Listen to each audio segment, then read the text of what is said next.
Well, so Apple has recently just released their new line of M4 based MacBook Pros. And while that is great and all, I thought that this might actually be a perfect time to pause for a second and talk about how well their first generation of Apple silicon based MacBook Pros have held up over time. I got my 16-inch M1 Pro MacBook Pro almost 3 years ago now, and I have been using it for all my photo and video editing ever since. And to make a long story short, it has been great. In fact, this is probably the single most life-improving or life-changing, if you like, tech purchase of the last, I don't even know how many years.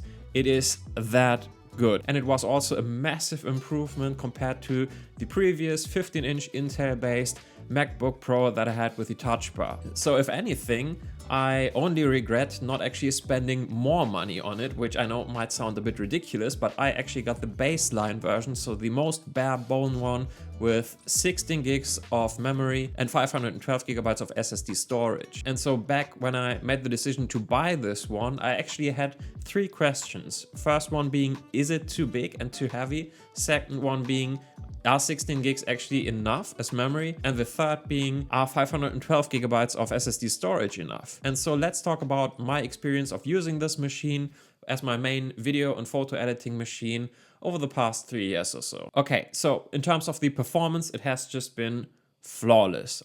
Almost flawless, I might add. As I said earlier, I previously had the 15-inch Intel-based MacBook Pro with the Touch Bar, and that guy was just absolutely horrendous. It looked pretty, but it was absolutely useless for video editing.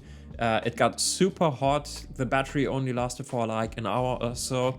The fans were spooling up constantly under heavy loads. And so yeah, overall, really not a great device. This M1 Pro MacBook Pro, on the other hand, is the complete opposite. It's utterly silent, you got battery life for days, and the performance is well enough for all of the types of video and photo editing that I do with it. So in short, again, overall, it's an absolute triumph. However, it has not all been perfect. And so there are actually a few things that I would spec differently if I was in the market for a MacBook Pro right now. Now, back when this came out, I actually thought long and hard about getting the 14-inch MacBook Pro instead of the 16-inch version. But obviously, I ended up buying this big guy. It's a beefy boy.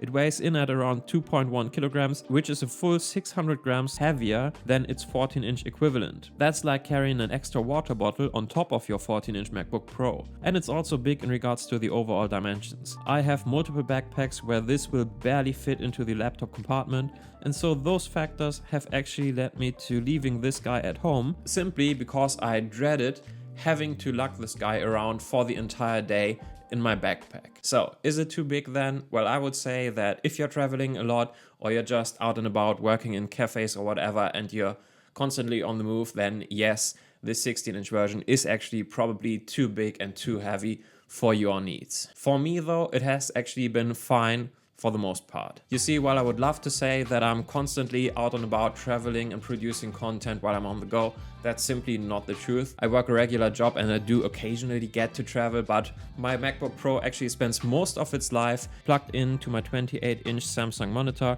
and occasionally I might take it on a trip to our couch or our dining table, mostly because the screen of that MacBook Pro is actually worlds better than that stupid Samsung monitor. Now I know what you're thinking right now. You're thinking, dude, that's well and all, but where did you get that leather desk mat? And isn't it your lucky day, because that leather desk mat was actually sent over to me by our good friends from Nordform, who are sponsoring today's video. Nordform is a Danish company and they produce high quality leather goods that just elevate your everyday life and especially your work environment to the next level.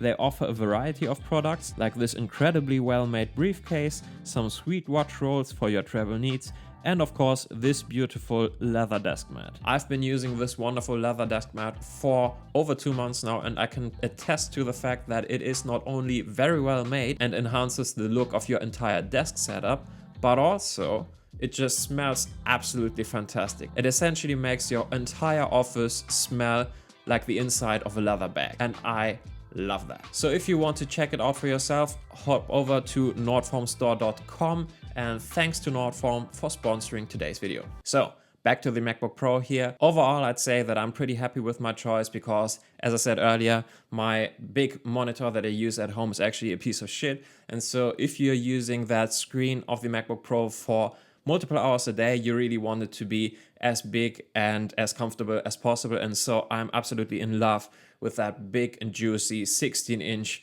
screen of the MacBook Pro. However, with that being said, if money wasn't an object, I would say that it would probably actually make more sense to get a 14-inch MacBook Pro and then pair that with the Apple Studio monitor or any great monitor for that matter. And so you get basically the best of both worlds. At home, you have a great monitor, a big, great monitor anyway.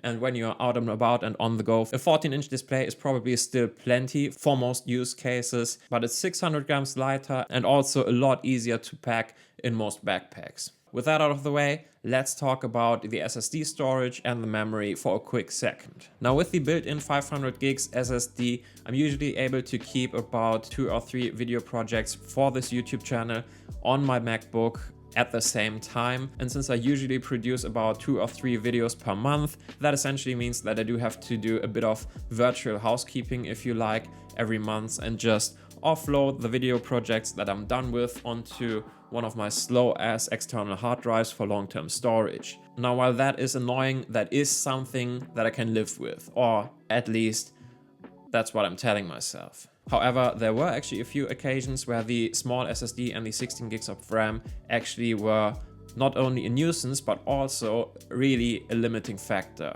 The first one was in 2023 when I did a series of daily vlogs of my wife and I's road trip through southern England. And with a new video project every day and about 100 gigabytes worth of photos and video files each day, I just had to constantly offload footage to my external hard drive, and if you're having to do that so often, it just becomes annoying really fast. So if you're pumping out a lot of videos, I would actually recommend you to upgrade to a bigger SSD. And the same is actually also true, or maybe even truer, when you're doing sort of bigger projects. For example, this year I did one sort of mega vlog, if you like.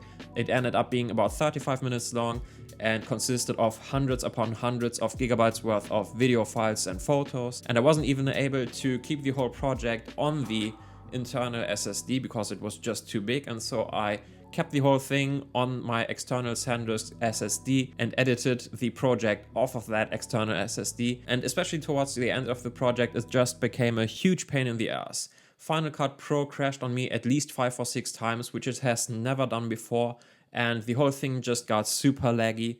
It was really super annoying and far from the buttery smooth editing experience that I usually get with this guy. Now, I'm not entirely sure if that's actually because the external SSD that I was using was just too slow when you're having that much data going back and forth, but I would assume that it was probably for the most part down to having only 16 gigs of memory. And so yeah, I was able to finish that project, but it wasn't fun, and it was certainly not something that I would like to do with this machine on a more regular basis. And so in conclusion, how would I spec a new MacBook Pro if I had to do it right now after using this baseline 16-inch MacBook Pro for 3 years now? First of all, I would probably still go with the MacBook Pro and not a MacBook Air, even though both the 13 and the 15-inch are actually super tempting. I think the 13-inch MacBook Air is probably Apple's best looking MacBook right now, and the 15-inch is ideal if you want a bigger screen and don't need the massive firepower of the Pro line. For me though, this is first and foremost a productivity tool right now, and so I